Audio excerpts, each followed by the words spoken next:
Hello everyone, আসসালামু আলাইকুম। আজকের ভিডিওতে আপনাদের সাথে শেয়ার করব পুষ্টিগুণে ভরপুর একটা রেসিপি, আর সেটা হচ্ছে কবুতরের মাংসের স্যুপ। তাহলে চলুন শুরু করা যাক আমার আজকের রেসিপি। স্যুপ রান্না করার জন্য এখানে আমি সামান্য পরিমাণে একটু সয়াবিন তেল নিয়ে নিয়েছি।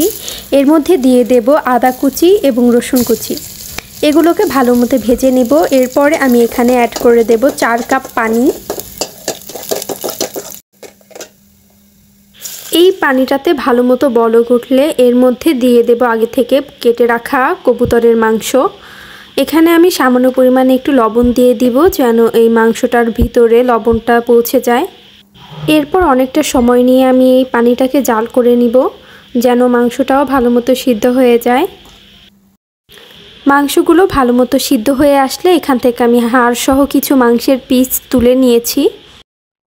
এগুলোকে পাটায় নিয়ে আমি একটু থেতলে নিব যেন হাড়ের ভিতরের যে পুষ্টিগুণ রয়েছে সেগুলো স্যুপের মধ্যে চলে যায়। এগুলো দেওয়ার পরেও আমি স্যুপটাকে আরও বেশ কিছুক্ষণ সময় নিয়ে জাল করে নিব। এখানে একটু গোলমরিচের গুঁড়া অ্যাড করে দিয়েছি। এরপর দিয়ে দিচ্ছি টমেটো কুচি যেন এটা ভালো মতো স্যুপের সাথে সিদ্ধ হয়ে যায়। টমেটোটা অনেকটা সিদ্ধ হয়ে আসলে এখানে আমি অ্যাড করে দিয়েছি টমেটো সস। এরপরে অ্যাড করেছি একটু সয়া সস। সয়া সসটা দেওয়ার আগে লবণটা আপনারা একটু চেক করে নেবেন, সেই অনুযায়ী সয়া সসটা দিবেন। এরপর দিয়ে দিয়েছি ধনিয়া পাতা কুচি আর একটার মতো কাঁচামরিচ আমি খুব ভালো মতো কুচি করে নিয়েছি। এতে করে খুব ভালো একটা ফ্লেভার পাওয়া যাবে। সবগুলো ইনগ্রেডিয়েন্টকে আমি এখানে ভালো মতন মিশিয়ে নিয়েছি। এরপর এখানে অ্যাড করে দিচ্ছি একটা ডিম। ডিমটাকে আমি খুব ভালো মতো ফেটিয়ে নিয়েছি।